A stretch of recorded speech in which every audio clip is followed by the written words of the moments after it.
Баршаңызға қайырлы күн болсын. Бүгін күндердің жұма ғой. Бүгін енді баршаңызға жұма қабыл болсын деймін. Жұма мүбәрак болсын деп бүгін бізде қонақта Анар ханым. Қазір Анар ханымды тікелей эфирге шақыратын боламын. Және де Анар ханымның парақшасын белгілей кетейін. Супер Мамасита парақшасы. Супер Мамасита бір деген парақша. Қазір мен ол кісіні шақыратын боламын тікелей эфирге, және де сұхбаттасатын боламыз. Сұхбатымыз қызық болады деген ойдамын.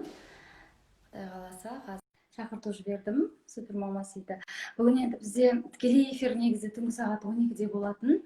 Кешірім өтінемін, себебі кішкентай қызымда жылап, ұйықтамай, оларды ұйықтатпай бастасам тікелей эфирді, сосын баланың жылағаны кімге ұнайды, иә? Баланың жылағаны ешкімге де ұнамайды. Сәлеметсіз бе, Анар ханым? Қайырлы түн. Қайырлы күн. Қалыңыз қалай? Жақсы, өзіңіз қалайсыз? Жақсы, шүкір, рахмет. Бүгінгі тікелей эфирге қош келдіңіз. Жаңа лайв сұхбат бағдарламасына келіскеніңіз үшін, сұхбат беруіңізге. Мінекей, қазір камераңыз жақын болып кетті, сәл алыстатсаңыз. Тікелей эфирге келіскеніңізге үлкен алғысымызды білдіреміз. Біз өз бағдарламамызды бастаймыз. Кеш бастағанымыз үшін кешірім өтінемін. Себебі де жоқ емес, оның менің қызымды жатқызып ұйықтатып барып бастайтыным бәріне белгілі мәлім. Ол қызды жатқызбасам айғай шу басталады мына жақта, сонымен сондай болып қалды, жағдай сондай болып кеш басталып қалды бүгін. Кешірім өтінеміз. Анар ханым, тікелей эфирімізді бастайық, сұхбатымызды, сыр сұхбатымызды өзіңіз жайлы қысқаша мәлімет айта кетсеңіз. Сіздің камераңыз әлі де түзелмеді, шекеңізден төмен ғана көріп тұрмыз сізді, сұлу жүзіңізді. Қайырлы түн, баршаңызға қайырлы түн.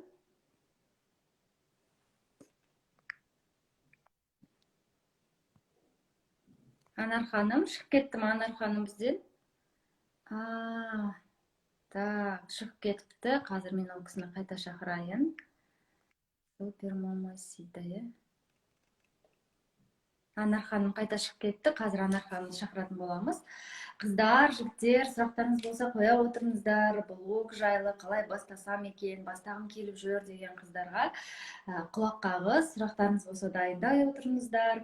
Анар ханымға қоя алмай жүрген сұрақтарыңыз болмаса, директ арқылы қойып, жауабын ала алмай жүрген болсаңыздар, мінекей бүгінгі таңы бізбен бірге Анар ханым қазір қосылады.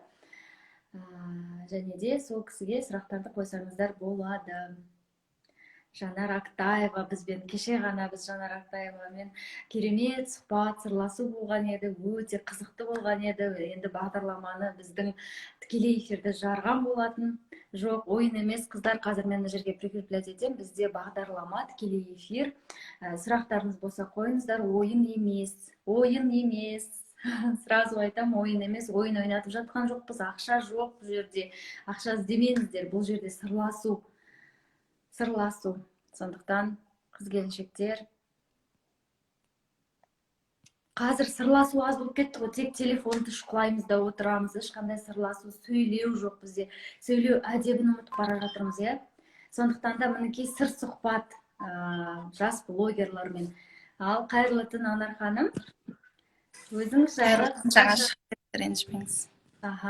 Өзіңіз айтып кетсеңіз, иә, көрініп тұрсыз, тек сәл былай болып тұрсыз. Жақын алынып кетіп жатыр камера прям. Басында алған кезде жақсы болды. Не істейміз сонда дейді. Тікелей эфирде сұрақтарыңыз болса қойыңыздар. Блог бастағыларыңыз келсе. Бізде тікелей эфирде Анар ханым, Супер Мамасита, блогер, танымал, келіншек. Сұрақтарыңыз болса, қалай блогты бастасам, не істеу керек блог бастауға деген сияқты сұрақтар болса қойыңыздар. Анар ханым жауап беруге тырысады. Анар ханым. Мен Қызылорда қаласынан боламын. Есімім Анар. 1998 жылғымын. Осы блогты бастағаныма 1 жылда уақыт болып қалды. Подписчигім көп болмаса да, саны бар, сапасы жоқ емес, барлығы активный. Жоқ, подписчигіңіз аз емес. Қазіргі бүгінгі таңға подписчигіңіз өте тамаша, жақсы. Ал енді тұрмысқа шыққаныңа қанша болды? Тұрмысқа шыққаныма 4 жыл болды. 4 жыл 2 баланың анасымын. 2 ұл тәрбиелеп отырмын қазіргі таңда. Тамаша. Біреуі 3-те, біреуі 2-де.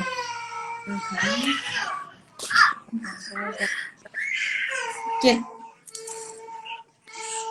Жылап қалды ғой, кел. Иә, бала болған соң солай болады.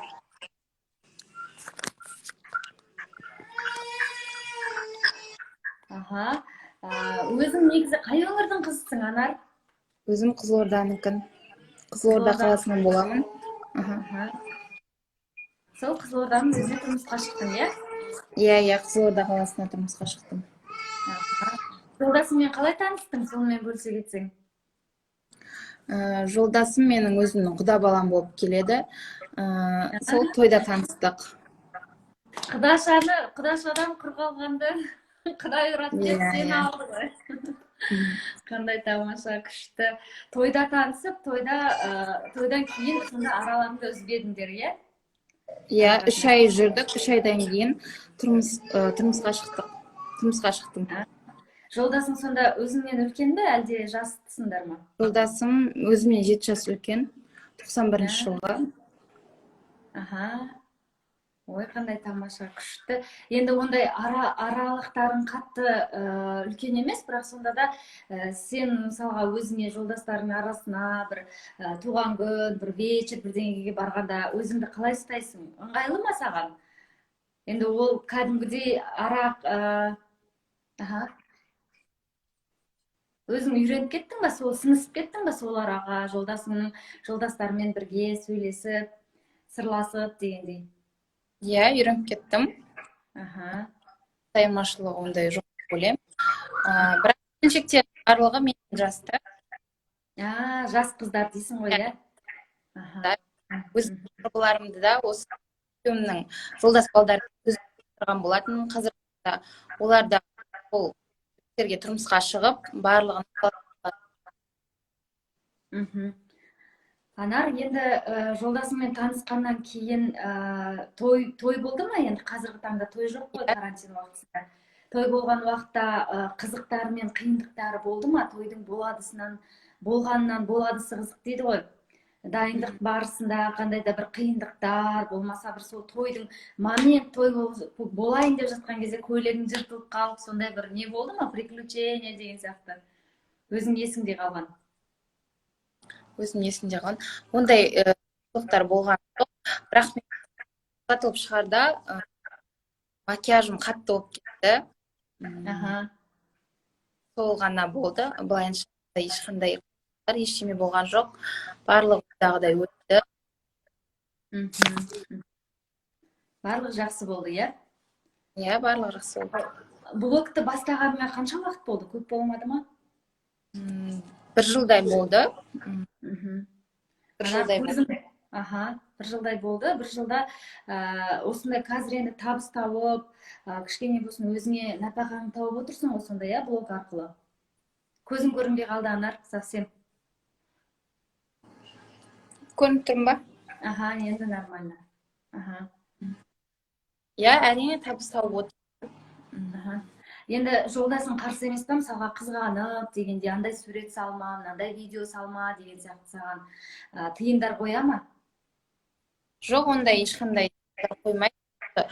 Жолдасының рұқсатымен өзі қалады, өзі қолдау білдіріп, телефон алып беріп, штативтер алып берген сияқты өзі солай қолдайды мені.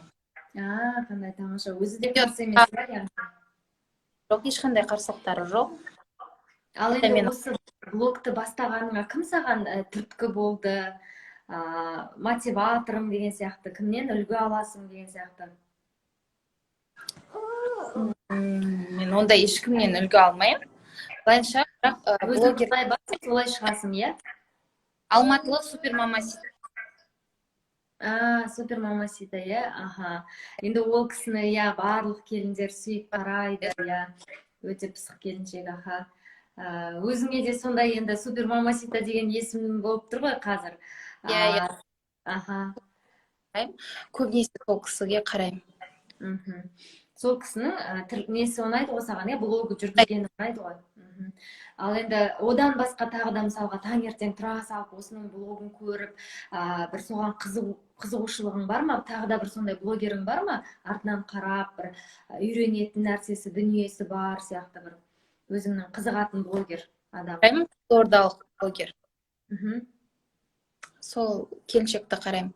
Енді более маған ұқсас, енді блог болғаннан кейін көбірек қараймын. Мгм. Ал енді өзің бірінші бастаған күнің есіңде ма? Осы блогты вот бастадың, жүріп кетті, сұрақтар саған келіп түсті, көңіліңе тиетін бір агрессиялық сұрақтар келіп түскен уақытта көңілің түсіп, сондай бір сондай моменттер болды ма сенде? Иә, менде болды. Ең бірінші бастадым, ол кезде онша болған. Менде көбінесе жаңағыдай достарымыздың арасында блогер деп енді мазақ қылған сияқты болды, бірақ жолдасым қолдап, ой қайтесің өздерін деп не қылды, солай қолдайды. Телефонды сәл тағы да жатқызшы, Анар, көзің көрінбей қалды, ертең тікелей эфирде көзің көрінбей қалды, айтпадыңыз деп ренжитін боласың. Міне осы тамаша, күшті болып тұр, орамалмен бірге көрініп тұрсың, күшті. Бірақ жолдасыңның қолдауы өте тамаша екен, иә, конечно, ол деген саған тіреу, қолдауы саған күш беретін шығар, иә? Иә, сол жағынан көп не қылды. Мен қайырымдылық жобаларын жүргізгенде маған көбінесе негатив пікірлер жекеме келеді. Бірақ негативпен қалай сен қарсы тұрасың негативке? Оқымауға, жауап бермеуге тырысасың ба? Жоқ, мен бірақ сондайды жасаймын, несе оның тек 5%-ын ғана Инстаграмға салам. Да Инстаграмнан жиналған қаржы болса, міндетті түрде оларға отчет ретінде мен салам да видеоны, сторисін, осындай чек деген сияқты. Ал өзімнің мысалы жолдасым екеуміз жасаған нәрселерді мен көбінесе салмаймын. Бірақ мен подписчиктерім арасында қаржылар жиналды, соған мен көп отбасыларға көмектестік біз. Мен салып отырдым, бірақ сол көп әңгімелер кетті. Бір келіншекке көмектескенде оның татуажы бар, неге көмектесті деген сияқты сондай пікірлер келді. Бірақ емес, оны жеке жазды менің. Оқыдым, бірақ ондай қатты өзіме қабылдаған, өйткені жүрегіңе жақын қабылдамадың, иә? Жоқ, қабылдаған жоқпын. Барлығын бір Алланың қолында, барлығын Алла көріп, мен ондай қатты жүрегіме қабылдаған жоқпын. Ол енді өте дұрыс қой, жүрегіңе қабылдамау дұрыс, себебі ол сенің көңіл күйіңе әсер етеді ертең күні. Қазір сен TikTok түсіресің бе? TikTok түсіремін, иә.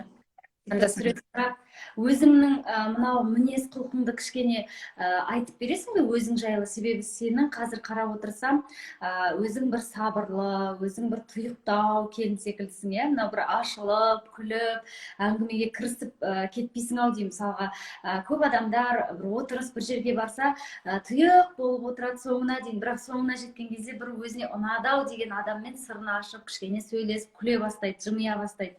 Бір өзің сондай келін секілдісің, иә? Кіре салып отыр, мен атым Анар деп әңгімеге кірісіп кетпейсің ау деймін, иә, өзіңнің мінезіңді қарап отырсам. Жоқ, мен өзім мінезім ондай тұйық емес. Ашықсың ғой? Ашықпын, ондай тұйық, қатты сабырлымын деп алмаймын.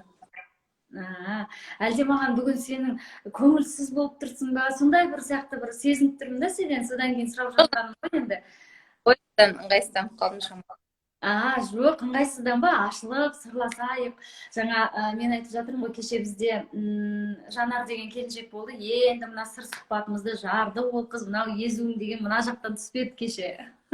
Негізі шынын айтқанда, осы уақытқа дейін сырласу болғанда келіндер көбінесе ұялады. Енді сенің де жасыңа қарай, может, ұялып отырған шығарсың, иә, тікелей эфир болған соң кішкене болады ғой, қобалжу болады деген секілді. Сонда алдыңғы келіндер де жаңағы ұялып, ұяңдық білдіртіп, жаңа иә, жоқ деген сияқты қылып жауап беріп отырады. Соған байланысты саған да айтқым келетіні, өзіңнің ішіндегі бар сырыңды аша біл қазір, иә, себебі сенің оқырмандарың сені басқа қырынан тану керек та. Мысалға, сенің бір өзіңе жақын деген тақырыбың, мысалға, әкеңмен сырластың ба, анаңмен сырластың ба? Сол жайын айтып кетсең, ертең күні сенің оқырмандарың сені басқа жағынан таныса деген ой менде. Біздің бағдарламаның мақсаты сол. Мен көбінесе анам, былайынша әкем қыздар әкесіне жақын болады дейді ғой, бірақ шынында да анаңмен сырласасың. Көп нәрсені әкеге айта алмайсың. Батпайсың, иә. Иә, бата алмайсың. Бір жерге бір нәрсе сұрайтын болсақ та, біз анамыз арқылы айтатынбыз. Мысалы, мен тұрмысқа шығарда да бірінші анама айтып, әкеме айтқыздым. Өйткені мен 18 жасқа шықтым. Сол анам арқылы жеткіздік.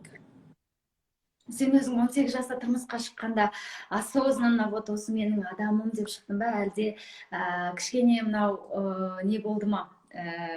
Қобалжу, әлі ойлансам ба екен, әлі жүре тұрсам ба екен деген ой болды ма? Ондай ой болды, бірақ мен біз 3 ағай таныс болдық.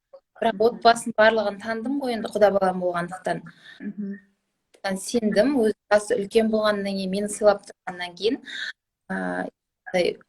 жақсы көріп тұрғаннан кейін ешқандай ойланбай, иә жауап беріп, солай үй ішімізбен танысып, жолдасым ата-анасымен таныстым бірінші, өзі таныстырды, одан кейін солай тойға дайындалып кеттік бірден. Қандай тамаша. Қазір енді жолдасыңа еркелей аласың ба? Еркелігіңді көтереді ме? Иә, әлде бұзықтау ма жігітің? Жоқ, ондай бұзықтау емес. Иә, ерке болған тамаша ғой, енді өзіңнің мінезіңді, иә. Ал енді бала шағаңа қазір енді 2 ұлым бар деп отырсың ғой, қандай анасың сен? Қатал анасың ба, әлде жұмсақсың ба?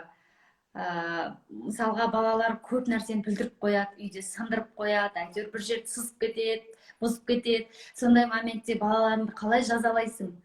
Әлде қойшы құрсын дүние ғой дейсің бе? Жоқ, мен өзім негізі Қаталсың ба? жерінде ұрсам, айтатын. Ер балдар ғой, қыз бала болса басқаша түсіндіресің. Ер балдар кейін шамалы тәрбие керек. Көбінесе әкесі арқылы қой болмайды дегенді әкесіне айтқызады. Өйткені маған қарағанда шамалы әкесінен қорқады, иә? Иә, балдар әкесінен қорқады. Әкесінен қорыққан деген жақсы ғой. Әкесі қатал ма? Әкесі ондай қатты емес, бірақ бір уже не қылады, сенеді балдар. Иә, ол деген өте тамаша. Ал енді қазіргі таңда саған дайректке көп сұрақтар келе ме? Мысалға, менде блогер болғым келеді, көмектесесіз бе, қалай бастасам болады деген сияқты сұрақтар келе ме? Иә, ондай сұрақтар өте көп келеді. Бір 40-50 сұрақтар келетін шығар күн. Сен өзің енді мастер-класс өткізу ойда бар ма алдағы уақытта, енді сондай сұраныс? Иә, солардың барлығын дайындап, мен мысалы көп оқулар оқыдым.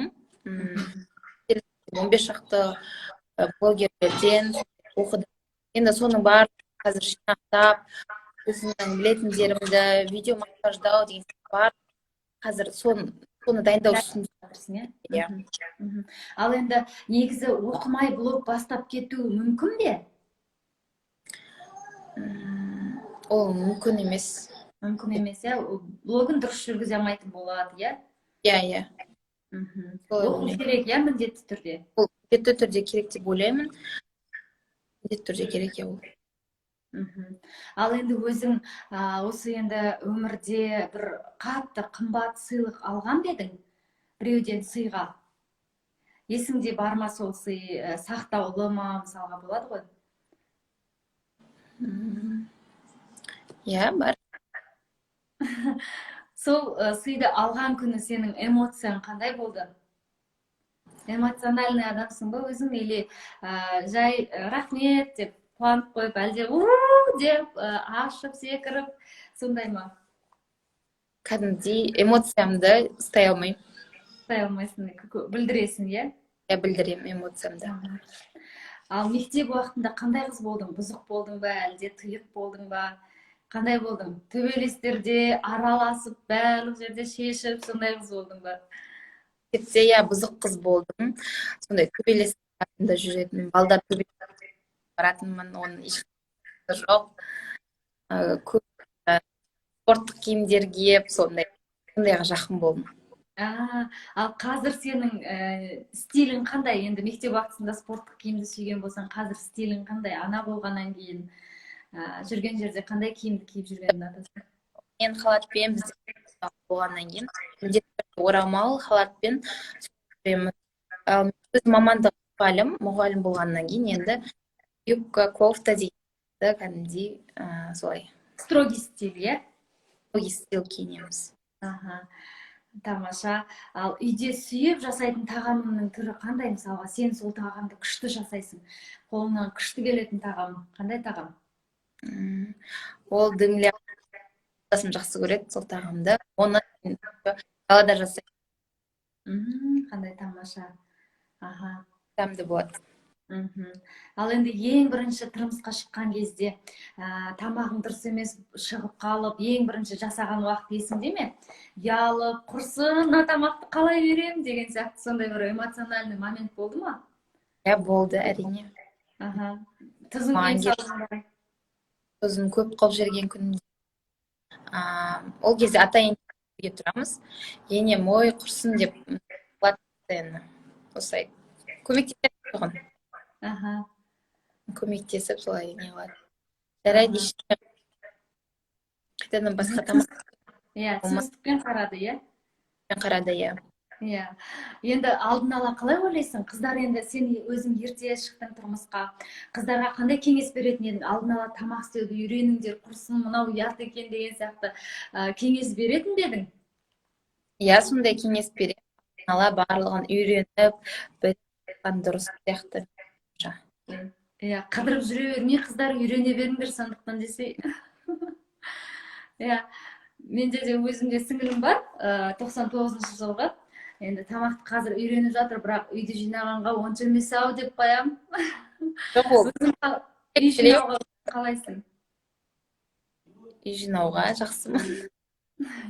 Ретін келтіріп, үлгеріп жатырсың ғой. Қазір бала шаға болғаннан кейін кішкене миымыз ашып, сөйтіп қалады ғой. Сол жағынан көмектесетін адам бар ма үйіңде?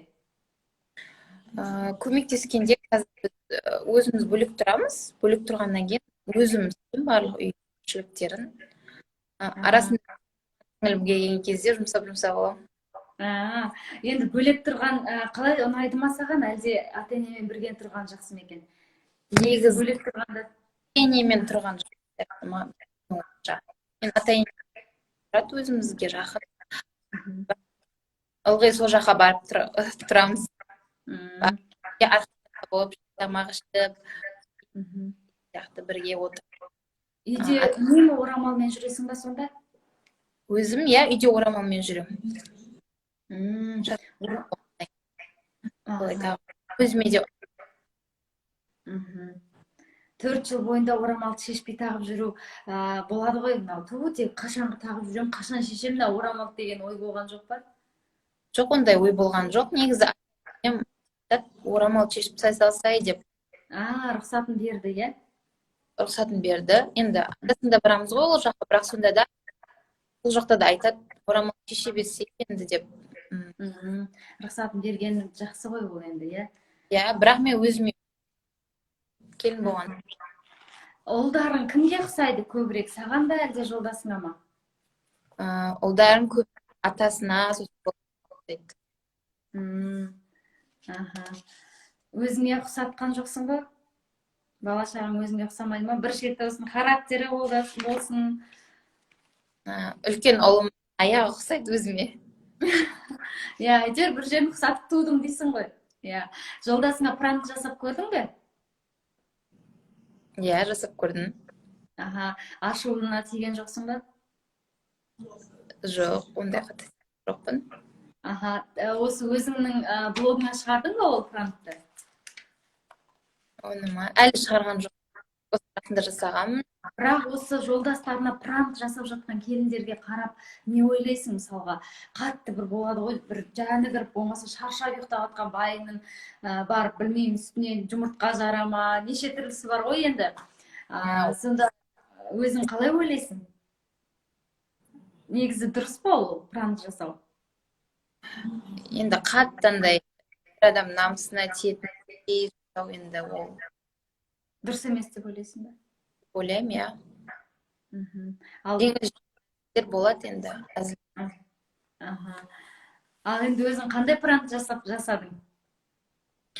Өзім осы жақында шықты ғой мынау тиктокта сообщение келіп тұратын. Иә. Содан жасағанмын. Аха, біліп қойған жоқ па ол, негізі алдында көріп қойып, білемін ауылды деген жоқ па? Жоқ, білген жоқ ол. Басында солай төбесіне жазып қойғанмын. Мынау кім деп бүйтіп көзі шығып кетті. Содан кейін мен өзім күлкімді ұстай алмай қалып күліп жібердім. Барып қойдың, иә? Бірақ оның эмоциясы күшті болған шығар, енді көрмеген болса тем более. Иә, андай резко тұрып басталып кетті. Бұзылып кетті ма?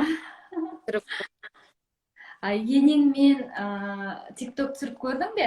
Ұсынып көрдің бе тикток түсірейік, әлде ол жағынан кішкене ұяласың ба етіп айтып ұсынып көруге?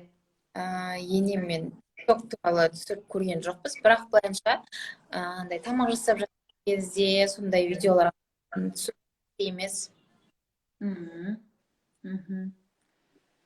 Ал енді, аха. Тиктокта айтуға ұяламын. Билеп не қылған. Қазіргі таңда енді өзіңнің ұнатып сүйіп тыңдайтын әншілерің бар ма? Сүйіп тыңдайтын Димаш Құдайберген. Димаш Құдайбергеннің әнін сүйіп тыңдайсың, иә? Иә, дауыста көбінесе сол кісі. Ал енді мысалға қазір енді сен тиктокқа болсын, тиктокта мейлі оның өзінің музыкасы дайын тұрады ғой, әшейін видеоларға музыканы қайдан скачивать етіп, мысалға жаңа өлеңдер іздейді ғой блогерлар негізі. Күнделікті естіп жүрген музыканы емес, жаңа музыканы қайдан аласың? Қайдан іздейсің? Іздегенде сол мен документ деген программа бар, сол арқылы аламын өзім интернеттен. Интернеттен тауып, сосын сонымен өңдейсің, иә? Өзің видеоларын. Көзің қайтадан жұмып қалды. Интернетте көп отырып, үйдің тірлігін жасап үлгермей қалған кездерің болды ма, мысалға? Отырасың, қарасаң уақыт уже өтіп кеткен, кеш болып кеткен, тамағың дайын емес, жолдасың уже жұмыстан келеді деген сияқты. Ондай кездер болған жоқ. Мен көбінесе істейсің, иә? Күндіз мен мысалы бір нәрсе істейтін кезде, түсіріп кезде штативке қойып қоямын телефонымды. Сосын алдады ұйықтайтын кезде, жатқан кезде телефонымды ұстап, сол кезде монтаждаймын көбінесе видеолардың барлығын. Сол кезде көремін көп жаңалықтардың барлығын. Күндіз ұстауға уақытың жоқ, иә? Бөлмейсің уақытыңды, иә? Онша уақыт бөлмеймін. Тек саламын, өзім парақшамда алуға ғана көңіл бөлемін. Ал балаларың қазір қай жаста, үлкенің? Балам 3,5-да, үлкенім 2-де. Тілі шықты ма? Мысалға қазіргі балалардың көбінесе тілдері орысша шығады. Неліктен? Себебі телевизор, телефон, солардан орысша мультиктер көреді. Себебі қазақша мультиктердің жаңағы мультипликациясы онша емес болған соң бала қызықпайды мультикке. Сол сияқты сенің балаларың да қандай тілде мультик көреді? Орыс тілі мультик көреді, иә. Және де тілі орысша шығып жатыр ма? Әлі ондай қатты сөйлейді. Жаңадай апарып жүрмін баламды, үлкенімді. Логопед? Логопед, сондайларға, иә. Енді мама, папа дегендерді енді былай қысқа сөздерді айтатын шығар, иә? Айтатын. Ана, әке деп үйреттің бе, әлде мама, папа деме? Мама, папа деп. Құдай сақтағыр, не деген?